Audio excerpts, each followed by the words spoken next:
Muhammad Alvin Adam terpaksa diamankan ke Mapolsek Ubud setelah terpergok membawa senjata tajam oleh sejumlah siswa di depan SDN 6 Singakerta, Kecamatan Ubud, Jumat 10 Juni.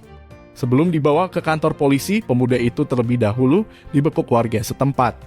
Kapolsek Ubud Kompol Imade Tama menuturkan, berdasarkan keterangan dari sejumlah saksi di TKP, peristiwa itu bermula ketika pemuda tersebut dilihat sejumlah siswa sedang memegang senjata tajam berupa pisau dapur.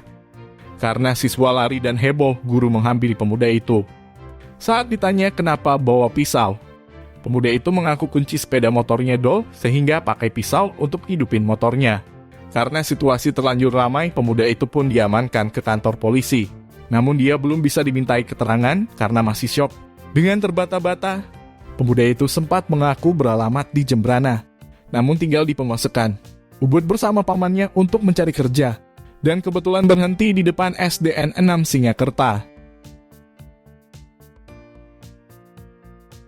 Tim Bali Express melaporkan.